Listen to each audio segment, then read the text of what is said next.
実際にこちらのイラストを描く様子をお見せしたいと思います。読み込まれるようになっています。もうすっごい便利です。フィルムやってみたいと思います。これは映えますよ。こんにちは。イラストレーターのののまろです。今回の動画では最近登場した最新のアップデート、クリップスタジオペイントバージョン3を iPad 版でレビューしていきたいと思います。もうすでにクリップスタジオペイントを使っておられる方にも嬉しい機能が盛りだくさんとなっております。そして実はなんとセルシさんからご提供いただきまして、先行で1ヶ月ほど体験させていただきました。皆様にもその魅力が伝わるようにお話ししていきたいと思います。またこれからデジタルイラストを始めようと思っておられる方や、別のお絵描きソフトを使ってて気になるなって思っておられる方にもクリップスタジオペイントの魅力が伝わるように紹介していきますので、どうぞ最後までご覧ください。まずクリップスタジオペイントとは何かと言いますと、イラストだけでなく漫画、アニメーション制作に特化した多機能ペイントソフトです。多くのプロイラストレーターが使用しており、私も普段仕事で絵を描く際も愛用しております。で、これらの点が他のソフトと比較しても特徴的だなと感じております。機能や素材が豊富。クリップスタジオペイントユーザーはクリップスタジオアセッツというサービスを使うことができます。クリップスタジオで利用できる素材が集まったサービスで、ユーザーが作ったトーンやブラシ、3D などの素材がたくさん出品されています。セルシさん公式が公開しているものや無料で使えるものもたくさんあります。またユーザーが多いので、自分のお絵描きチャンネルをはじめ講座動画などの情報が多いところも魅力の一つです。さらに手ブレ補正機能やブラシのカスタマイズなど細かい数値で調整できまして、プロでも大満足な仕様となっています。3D 機能が感覚的で自由度が高い。こちら標準で 3D デッサン人形が使用できるんですが、こちらのサブツール詳細というウィンドウで性別や体格を簡単に変更することができます。ポーズとカメラの操作もこのアイコンをタップして感覚的に行うことができます。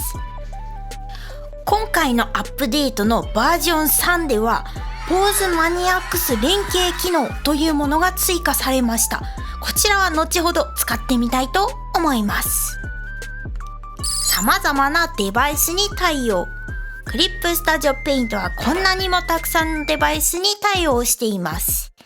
自分は普段仕事では iMac を使っているのですが、持ち運んだりする場合は iPad 版や iPhone 版を使用しています。デバイスが変わっても使用感が変わらないように UI が工夫されています。またクリップスタジオペイントでしか使えないレイヤーデータなどをデバイス間で送って使うこともできるので、すごい便利です。アップデートがすごい。毎回のアップデートでこれが欲しかった、こんなこともできるのというような画期的なアップデートがあります。例えば作業風景を録画して動画データで書き出せるタイムラプス機能。ペンでなぞるだけで形状やサイズを変更できる歪みサブツール。スマホなど小さい画面でも使いやすいシンプル UI モードなどはアップデートによって登場した機能です。今回紹介するバージョン3にも自分が感激するアップデートがありました。例えば鉛筆帳フィルター機能。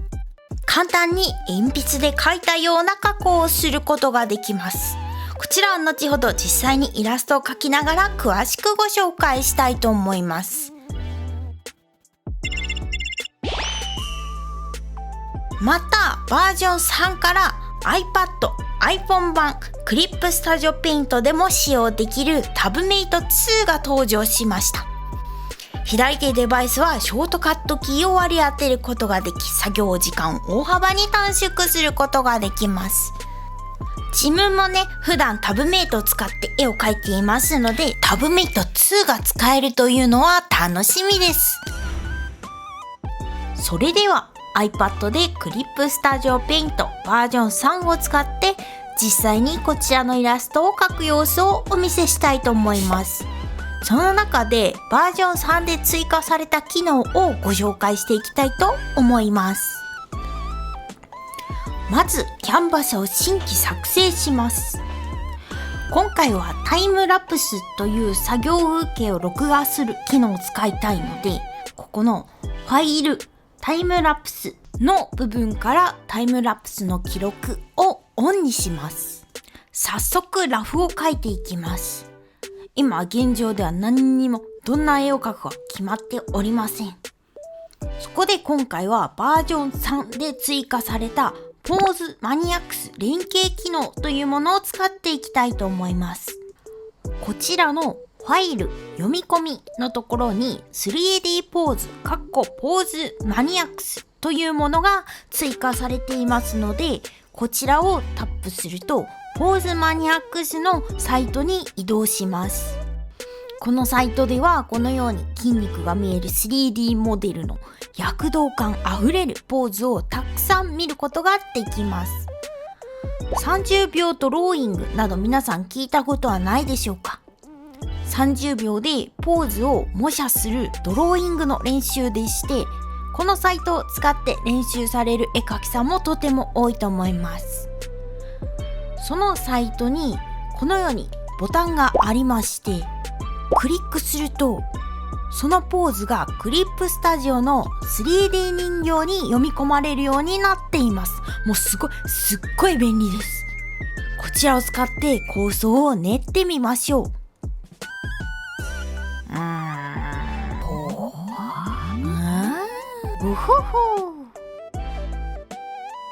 ポーズマニアックスは動きのあるポーズがかっこいいし、筋肉の形が見れて描きやすいですよね。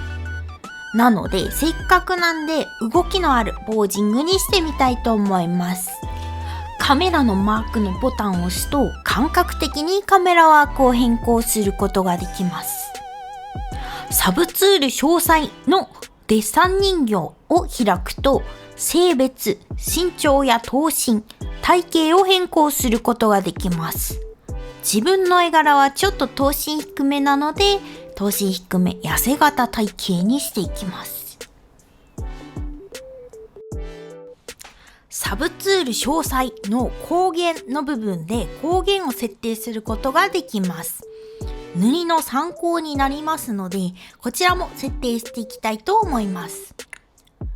剣で切りかかってきているポーズにしようと思いまして、光源は発光する頭身に設定しようと思います。なので人物はほぼ逆光になりますね。こんな風に角度を微調整して画面の入り方を検討できるのは 3D の強みですね。漫画のようにたくさん描く際などは特にこうやってポーズや構造を検討できて良さそうだなと感じました。またシンプル UI モードがバージョン3で使いやすくなりまして、キーボードのショートカット、ギャラクシーのエアアクション、タブメイト2に対応するようになりました。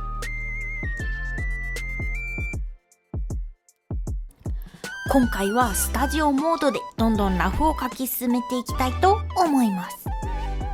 3D 人形を下に敷いてラフを描いていくんですが、ここで注意することがあります。3D ね、とっても便利なんですけれども、そのままなぞると不自然に見えてしまいます。筋肉のシミュレーションをしているわけではないので、特に関節部分など無理な動きになってしまう場合が多いです。その点は自分自身で補完するようにしましょう。ポーズマニアックスを見て筋肉の構造を参考にするのもすごい良いと思います。奥の左手も見えた方が動きが感じられると思うので 3D とちょっと違うんですが書き足していこうと思います。服のなびきを立体的に画面に構成していきたいと思います。次に線画です。レイヤーカラー機能を使って水色にして上からなぞっていきます。前のバージョンアップでメッシュ変形ツールが進化しました。最大の分割数が10から20になりまして、また格子点を複数選択してまとめて移動ということができるようになりました。メッシュ変形ツールめちゃくちゃ使っているので、これは嬉しいアップデートでした。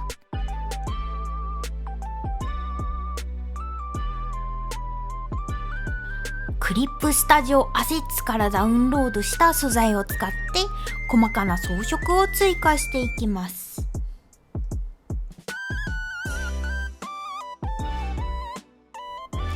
次にレイヤー分けをしていきます。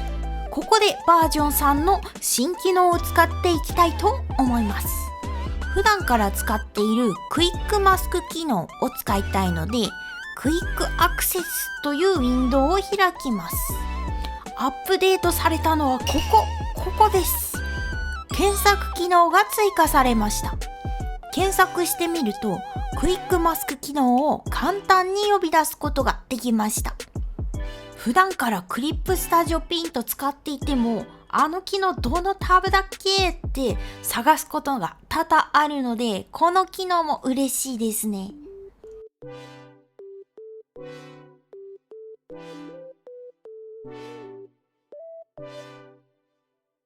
レイヤー分けが終わったので塗りに入ります。はじめの 3D のライティングを参考にしながら塗り進めていきます。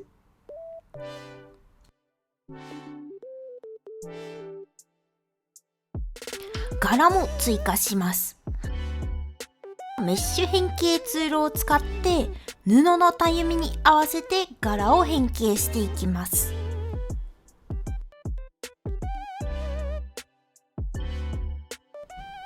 塗りではそこまであんまりバージョン3の機能を使わなかったので、サクサクと工程をお見せしたいと思います。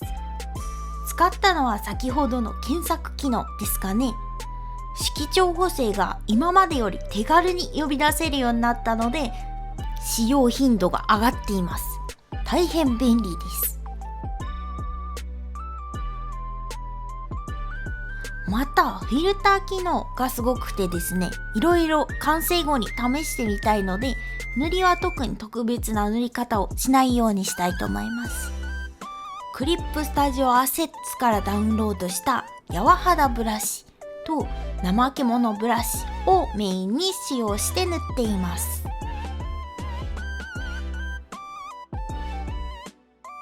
塗りが完了しましたので仕上げに入りたいと思います。線画の色トレスをします。塗りのレイヤーを統合して色調補正機能で明度を下げ、彩度を上げます。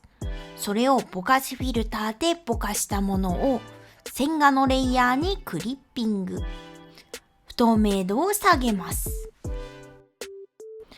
次に光のエフェクトを入れます。クリップスタジオアセットからダウンロードしたブラシで光の粒を追加します。また光源側を加算発光レイヤーを使い発光させます。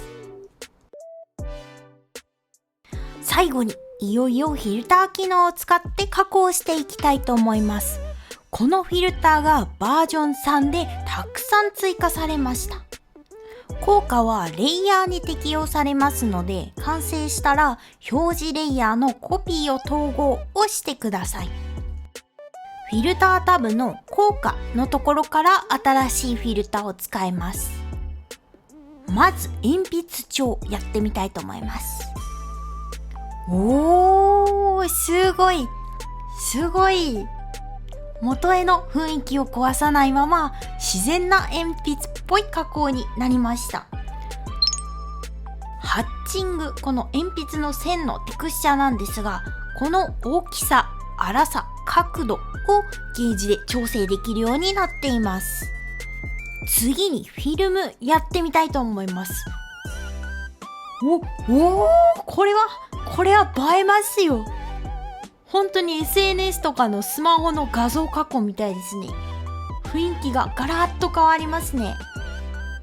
エフェクトの種類と色周差、ノイズの強さを手動で調整できます。そしてそれらをあらかじめ設定してあるプリセットがありますね。全部雰囲気変わりますね。すごい。今回はいろいろ試してみて、プリセットなし、エフェクトの種類、観光、斜めにして、色周差とノイズを強めにかけてみました。元々の青い光をくすませないまま、オレンジの鮮やかさが強まりました。これはイラストによって印象変わると思いますし、手動でエフェクトかけるのと違ってソフト側で加工してもらうと自分の絵の見え方も変わるので、すごく表現の幅が広がると思います。絵描きとして研究の必要がありますね。最後に自分がとっても気になっていた色周差やってみたいと思います。エクセレント。とっても流行ってますからね、色周差。簡単にできるのがいいですし、何よりこの色ずれの種類で放射状の色ずれができるのが手軽でめちゃくちゃ嬉しいです。